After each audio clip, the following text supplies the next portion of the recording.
in some countries, sport is like the national pastime. That's But in true. the Philippines, some might say that pageantry is the pastime. That's true. You know what? In the Philippines, we have pageants all over the places. Yes, we have pageants in the barangay, in school, national, local. That's why we really love Miss Universe. It's like it's giving pride and putting the Philippines back on the pedestal. That's why there's an added pressure as a candidate coming from a pageant-loving country. But it's a good pressure. I always look up to our former Miss Universe Philippines. They really did well in the competition. And now this is my time to show who I am, to offer what Rabiya can show to the rest of the universe. So I'm very happy, and at the same time, I'm excited to make all my kababayans proud, and hopefully I do. Why do you think it is that the Philippines love pageants? They have appreciation for beauty. We do love pageant because we used to think that we wanted to be included in the world. I have to be honest, in the Philippines, my skin color used to be not the standard of beauty. I was obsessed whitening my skin because these are the kinds of beauty queen we see on the mainstream. But things were different now. That's why I'm very proud to be a morena. In the Philippines, we call it morena. It's brown skin girl. And to be able to represent, my color, my identity as a true Filipina.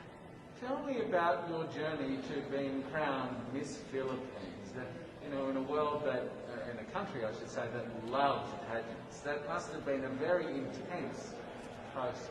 Tell me about, your journey to being Miss Philippines. Well, my journey was crazy. You know what? I started to be a dark horse. Nobody noticed me. Nobody knows I was in the competition up until the preliminary and the coronation night.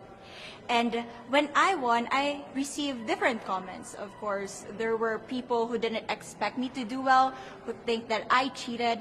That's why I need to redeem myself in Miss Universe. I really need to do well in this competition. And the thing is, I love pressure. I love criticism. I get better every day with that.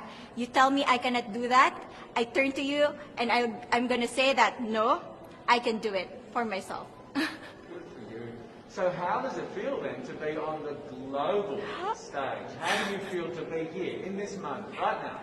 It's crazy, but I'm overwhelmed with the support, not just from the Filipino community, but also from Thailand, Latin countries who do appreciate me as a candidate, as a person.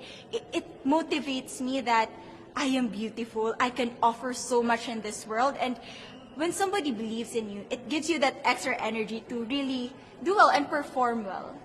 Do you have a sense with the girls, all of the girls competing, you're competing, but is there a sense of camaraderie with all of the girls? Is there a real spirit to, sort of motivate each other to do better?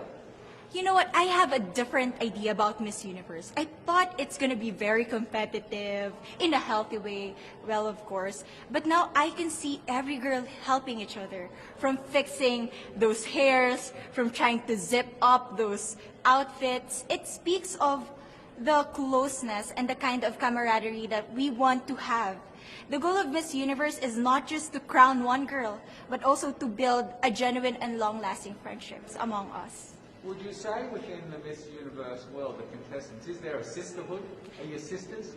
There is sisterhood. I can say I was able to talk to different representatives from different backgrounds, different cultures. And despite our differences, there's so much to be highlighted in what binds us together. And that is because we want to empower women. We want to have our advocacies. We want to speak for the things that we love. And that's a celebration of women and the beauty that we have. So coming out of this week, obviously you would love to be crowned Miss Universe. Of course. And that would be wonderful, of course, for any of you. But what else will you take out of this week? What do you think you'll feel at the end of this week, regardless of the result?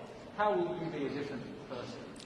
It's the growth and the development that I was able to have during preparing for this journey. I will be honest, there was a moment that I lost my identity. because I was put under pressure. I was in that position in which I feel like I'm not good enough.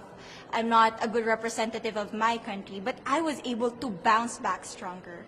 And if I was able to do that for Miss Universe, I will be able to do that in life. That is my greatest takeaway from Miss Universe. Okay, so the Philippines have a huge amount of fans. Yes. I want you to give us a little bit of a message to the fans here and at home. But send a message. What would you say to all the fans in the Philippines? To all my fans from the Philippines and from all over the world, maraming salamat po. Thank you so much for loving me and for believing in me. It means a lot to somebody who is so naive in this industry, who has no idea how to become a beauty queen on the first day of my journey. But because of your love and support, I was able to be the woman that I am today. And regardless of the result, I may or I may not win the crown, but one thing is for sure, I'm gonna make you all proud.